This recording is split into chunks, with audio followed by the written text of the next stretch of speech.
What's up guys, Mike here, the DetroitBORG, and today we're taking a look at the brand new iPad mini 4, which is the first complete redesign of the iPad mini since it launched, but really the iPad mini 4 is kind of playing catch up to last year's iPad Air 2. So we get an all new design which is now much thinner, the display is now laminated to the glass, and it's a much better looking display. We also get new cameras on both the front and back. Once again, Touch ID is returning, and we get some improved specs which are not quite identical to the iPad Air 2, which we'll talk about. Now the iPad mini starts off at $399 and is available in gold, silver, and space gray. We have three capacities to pick from: 16, 64, and 128 gigs. You can also add cellular connectivity for $129 above that, and you can sign up for contract-free service using the Apple SIM included. So checking out the box, on the front we'll find the iPad mini in profile, highlighting its very thin 6.1mm edge. Along the back, no more fine print here, we know exactly what we're getting inside the box this time. So in my case, I have a fully loaded iPad mini 4 in gold, 120 gigs with cellular. First up, let's go ahead and remove the plastic so we can get into the box.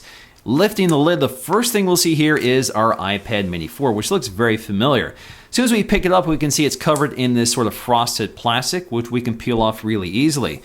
And there we go. First thing I noticed right away is just how thin and light the iPad mini 4 is. It is the lightest tablet Apple offers now, which is kind of nice.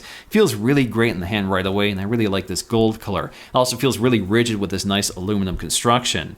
So let's set that aside for just a minute so we can take a look at the contents. First thing we have here is our literature packet. So if we pop it open, the first thing we'll see here is a SIM ejection tool if you get the cellular model. Below that, we'll find some paperwork, including a quick start guide. We'll also find our safety and warranty information below that, and a set of white Apple stickers. We also have our essential accessories, including a 10-watt travel charger. So this is a very familiar Apple accessory. We have our folding prongs which pop off, which allows you to either add an extension cable or swap out for different wall adapters if you're traveling. And of course, we have our neatly packaged USB to Lightning cable. So getting back to the iPad mini 4, let's go ahead and boot it up for the first time so we can set it up. Now, part of the setup process involves setting up the fingerprint scanner, which you can skip if you want. You can do this later or add different fingers later. So once that's all set up, we're good to go, and we can take a close look around. So first up, we have our new and approved 7.9-inch Retina display. So we have a resolution of 2048 by 1536, good for 326 ppi. Now in terms of specs, that's identical to the previous generation, but we have a much better display this time. Again, this is LCD IPS, great off-axis viewing angles, but this has a much better color gamut from last year. It's very similar to the iPad Air 2, so colors are much more vivid. The display is brighter with deeper contrast. It's a really good looking display, and this definitely makes the iPad mini 3's display look dark and dingy. There's also a few other tricks going on here. The display is now laminated to the glass, again like the iPad Air 2, so there's less gap between the display and glass. We also have a new anti-reflective coating on the glass, again like the iPad Air 2. Now it's not completely glare-free here, but it does help quite a bit. So if you compare it to the iPad mini 3 from last year, you can see it does a pretty good job sort of filtering light so it doesn't completely wash out what you're looking at. Now down below, returning once again, is our fingerprint sensor, which was the only addition to the iPad mini 3 from last year. So once again, we have the sapphire lens covering the fingerprint sensor, surrounded by a metal ring color matched to the body of the iPad mini, which acts as a capacitive trigger for the feature. Toward the top, we have our new and improved FaceTime HD camera with a wider aperture and a bigger sensor, which lets a lot more light in. It definitely improves, but it's still 720p video. It's essentially the same camera that was added to Apple devices last year. We also have an ambient light sensor somewhere in the bezel, but it is hidden this time. Along the back, we have this nice aluminum unibody design with this anodized gold finish, which looks really sharp here. So toward the center, we have our polished Apple logo, which is a separate component. It's not just polished into the metal. Now toward the top, because I have the cellular version, I have this little white plastic trim piece, which allows the LTE radio and GPS antennas to work through the metal body. Now in this upper left corner, you'll find a lot going on here, including our new and improved iSight 8-megapixel rear-facing camera, which is flanked by a set of dual microphones. We also have our sleep-wake power button toward the top, and we have our new volume up and down keys along the side, which pick up that similar recession that we saw with the iPad Air 2, which is also polished, which looks kind of nice. Now, if equipped, along the lower right edge, you'll find your SIM tray. So again, this is a nano SIM, which you can eject,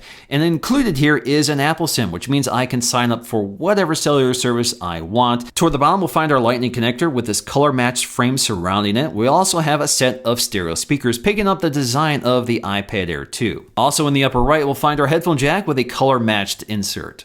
Now, the iPad mini 4 is powered by a A8 processor clocked at 1.5 gigahertz, so that is not the A8X in the iPad Air 2. The difference is that's a tri-core processor, the A8 is a dual-core processor, but we still get 2 gigs of RAM in both, so that's a significant upgrade from the last generation. So how does this relate to the other iPads? So if we take a look at the iPad Air 2, you can see there's a pretty significant performance gap, both on the single-core score and the multi-core score, especially the multi-core score. Again, we're going from 3 cores to 2 cores. Now, compared to the previous iPad minis, we're seeing an incremental increase in terms of performance here for the iPad mini 4. Both the iPad mini 3 and iPad mini 2 were basically the same devices in terms of specs, but obviously a huge leap from the original iPad mini. So that means the iPad mini 4 picks up a lot of the multitasking features that were only available on the iPad Air 2. So that means the iPad mini 4 can support side-by-side apps instead of just slide over. This also means we get picture-in-picture. So for apps that support it, like Apple's video app, that means we can pop out a video, watch it as a thumbnail, resize it if we want, and tuck it to the side if we want to move it out of the way. That means we can have 2 apps open while watching video at the same time, and it all works really smoothly. Now, comparing the Mini 3 to the Mini 4, we can actually see that the Mini 4, even though it's thinner, is a bit taller than the Mini 3. So we go from 200 millimeters to 203.2 millimeters, so just 3.2 millimeters, but it is noticeable side by side.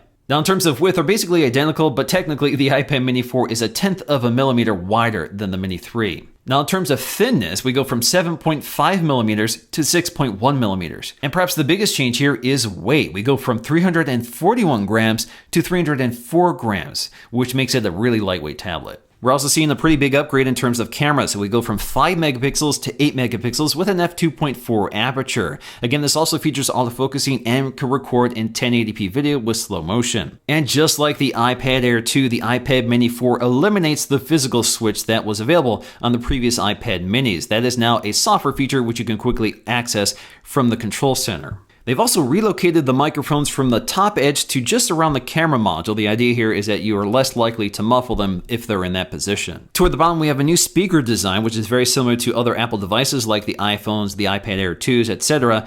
So it's just a single row of perforations instead of the double row from the previous generations. Now, if you look toward the top, you can see that that trim piece for the cellular radio is actually a bit wider on the new 4th generation. We can also see the headphone jack in roughly the same location, just modified for the thinness of the tablet. We also have the SIM tray in roughly the same location along the right side if equipped. Now, in terms of overall performance, the iPad mini 4 definitely feels really quick, but maybe not as quick as the iPad Air 2. But it's definitely a little quicker than the iPad mini 3, and if you compare them side by side, you can see navigating and launching apps is a little quicker on the iPad mini 4 versus the iPad mini 3, but again, not a huge departure. Now, in terms of Touch ID, this does not feature the new 2nd generation Touch ID on the iPhone 6s, so speed is about the same here. There really is no consistent difference. Now, as always, because the iPad mini is such a compact tablet with very narrow bezels, there is some degree of palm rejection or thumb rejection, in this case, along the edge of the tablet. So when you're gripping the tablet, you may overlap the display. Well, you don't have to worry about it because the software is aware of that, and it doesn't read that as an intentional press of the display and won't get in the way. Now, with a new and improved camera, we do pick up a new feature here, which wasn't available on the previous generation, which is burst mode. So all I have to do to take a burst mode is tap and hold the shutter release, and takes a series of images, and you can go back later and select the image you want to save. So in terms of camera quality, once again, we have an 8 megapixel iSight camera on the back, a jump from the 5 megapixel from last year. Again, an f2.4 aperture, but if you combine that with the new A8 image processor built into the chip, we get really good results here. So images come out really clear and crisp with good exposure and color reproduction, although color tends to be a little washed out here. That's also the case on the iPad Air 2. We also have pretty impressive low light performance here, especially for a tablet. So images come out relatively clear and smooth. The camera is able to find focus fairly quickly and accurately, and we don't see a lot of that artifacting or interference that happens when overprocessing low light images. Video also looks great here, so Apple has really good software stabilization. There's no optical image stabilization here, but we do get excellent results in terms of handheld video. The only problem with this camera is that we do not have continuous autofocusing, so you will have to tap the screen to adjust focus if you change your shot. But again, video comes out clear and crisp with good detail, color reproduction, and exposure. So overall, a great camera system, very much like the one on the iPad Air 2. What's up guys, Mike here, the DetroitBORG, testing out the FaceTime HD camera on the iPad mini 4, which is a camera we saw introduced last year on the iPad Air 2 and the iPhones, but finally it's making it to the iPad mini. It definitely makes a big improvement here. Lets a lot more light in, but still records at 720p HD video. But in terms of FaceTime HD cameras, it's pretty good. Now in terms of gaming performance, although we don't have the potential that the iPad Air 2 has in terms of graphics performance, we do get pretty good results here for most games. And really, this is an excellent experience, and I doubt most people will find need for the processing power in the iPad Air 2 yet for most games they play. They've also improved the speakers of the iPad mini 4. It's not a huge improvement here, but audio does sound a little deeper, richer, and louder than the previous generation. Now, it's not quite as loud as the iPad Air 2, but it's very similar in quality. So let's go ahead and take a listen. What's up guys, Mike here, the DetroitBORG, with a really quick look checking out the new Lightning docks for the iPhone 6s and 6s Plus. So if you remember from May of this year, I did a review of the white plastic iPhone Lightning dock, which was a universal dock that basically worked with any iPhone that has a Lightning connector. It also works for iPod Touches or even the iPod Nano. Now in terms of battery performance, of course this varies depending on what you're doing, but with my Geekbench testing, I was able to get a little over 4 hours at maximum brightness, which is about what I expected. This is very similar to the previous generation. But of course you can do a lot better if you manage screen brightness. So in conclusion, I really like the iPad mini 4. I like its thin, lightweight design that finally picks up the new display from the iPad Air 2, which makes a huge difference. It makes the iPad mini from the previous generations look dingy and dark by comparison. And again, we have Touch ID, we have improved cameras, good performance that's able to keep up with iOS 9, along with all those multitasking features, which we really like to have on the iPad.